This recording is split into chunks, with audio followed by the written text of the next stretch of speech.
One UI 7, or Samsung's version of Android 15, officially launched with the Galaxy S25 series and is very slowly rolling out to other Samsung phones over the next few weeks or months. This is the first big redesign in a long time with some bold UI decisions and changes in design language, so there's a lot to talk about this time around. I've been using it on my Galaxy S25 Ultra for about a month, so I want to tell you guys the new features and changes I loved and some things I found to be pretty weird or just forgettable. Before we get on with it, it would be awesome if you guys could subscribe to the channel. We just need a bit to get to 50k and I would really appreciate the support. Like I said, One UI is a pretty bold update, and I actually love some of the changes here. The app drawer now defaults to a vertical layout instead of a horizontal one. This is so much more natural considering you swipe up to open it, so it makes sense you swipe up and down to scroll through your apps. Even better is that the search bar is now at the bottom instead of at the top. It's just so much easier to search for the app you're looking for when the search bar is easily reachable at the bottom here. A lot of us One UI users have been asking for just these app drawer changes for a long time, so even though it's not a huge deal,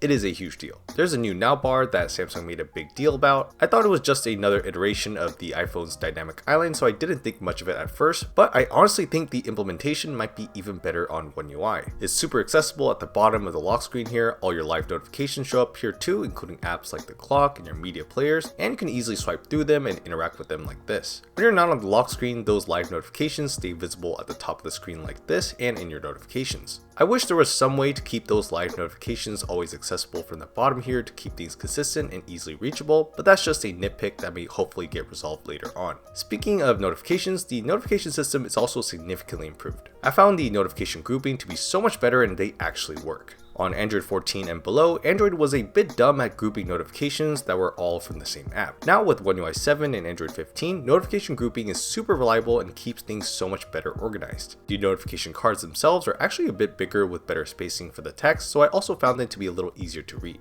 And subtle improvements like this can be found everywhere, most notably the softer and smoother animations with cleaner blur effects and more consistent general performance. I haven't run into any kind of slowdown or animation lag. One UI 6 was already a huge improvement compared to One UI 5 in this aspect, but 7.0 is even better. This is definitely the smoothest experience I've had with One UI, and this is something that will satisfy a lot of people who've had issues with One UI animations for a long time. I've also been loving the updated camera app. The new layout puts almost all the options down at the bottom for super easy access, which seems to be the overarching theme with One UI 7. There's a revamped filters menu with extra customizations and tuning available, so you can consistently capture your photos to the style you're looking for. I do wish there was an option to control the highlights, but this is a step in the right direction and I can definitely work with this for now. And finally, there's a new log video recording feature in the Pro video mode. You can record in basically any lens, zoom level, resolution, or frames per second, which is really cool. Those are all the new things I really loved about One UI 7, but let's talk about the weird stuff that may or may not be good for users. The first thing is gotta be the fact that the notifications and the quick panel are now separated by default. You do have the option to push these back together, but this is Samsung's new default layout and it echoes iOS and what Chinese Android OEMs have been doing too. While the idea of separating these out does make sense since each page provides its own purpose, the UI doesn't make it entirely clear or obvious that you can access either of the pages side to side. Also, where you can swipe side to side is a bit ambiguous on the quick panel. It has to be an open space here at the bottom or in between the buttons. It's nice that the quick panel can be totally reorganized in terms of the order of things, but you unfortunately can't remove any of these even if you don't use some of these elements. Like I said earlier, I do like the new notification system, but the quick panel definitely needs some more refinements and customization options. Okay, let's talk about the next weird thing, which is all the new Galaxy AI features that Samsung and Google made a huge deal about. Samsung was basically selling One UI 7 and S25 series with all these things, but most of them are pretty half-baked and not that good. Gemini Live is a new feature where you can supposedly have natural live conversations with Gemini without manual input. This is a great idea and the responses and sources for Gemini have gotten a lot better in the last year or so. But what Gemini is still terrible at is Googling. Even though Google made Gemini and Gemini is trained on Google data, it still does a terrible job in answering simple Google questions. It can just fall back on Google results, but it refuses to do so and most of the time gives me either wrong answers or refuses to answer me.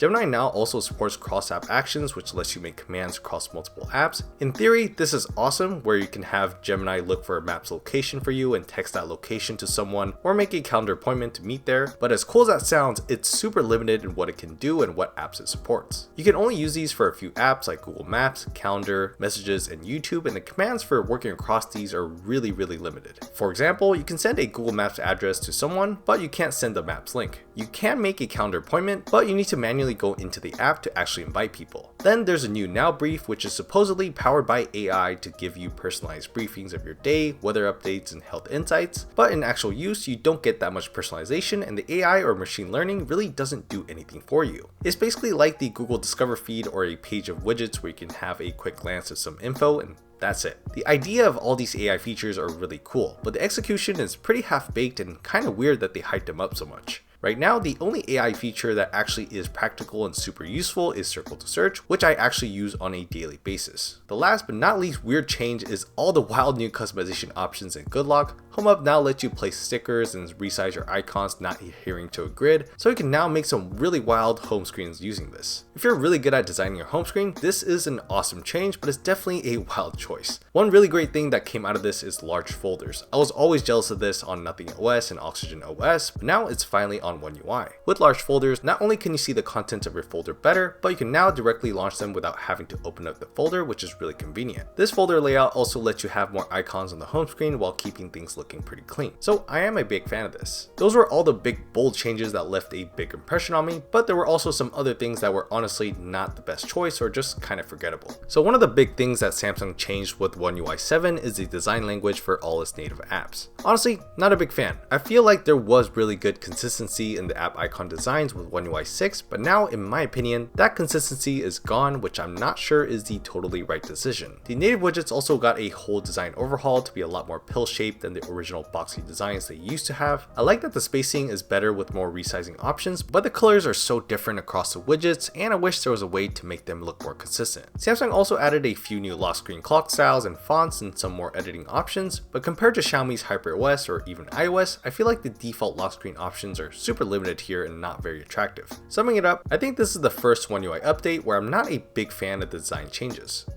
Okay, so putting everything together, One UI 7 is definitely a bold update from Samsung with some polarizing new changes and features. Some bold new things like Galaxy AI, the new quick panel separation, and the app icon designs didn't really hit for me, but the Now bar is surprisingly a huge hit for me, and I think overall, the general experience has gotten a lot better with smoother animations, more consistent performance, and better one-handed usability thanks to some smarter UI layouts. For the things that didn't really hit for me, I can definitely see Samsung refining and improving those with future updates, so I'm not a huge hater about that. So yeah, overall, I do think the positives outweigh the cons here, and I'm really liking One UI 7, especially on my Galaxy S25 Ultra. Okay, that's basically everything I have to say about it. If you already got the update on your Samsung phone, let me know in the comments if you agree or disagree with my thoughts here. Thank you so much for watching, and I'll see you guys on the next video.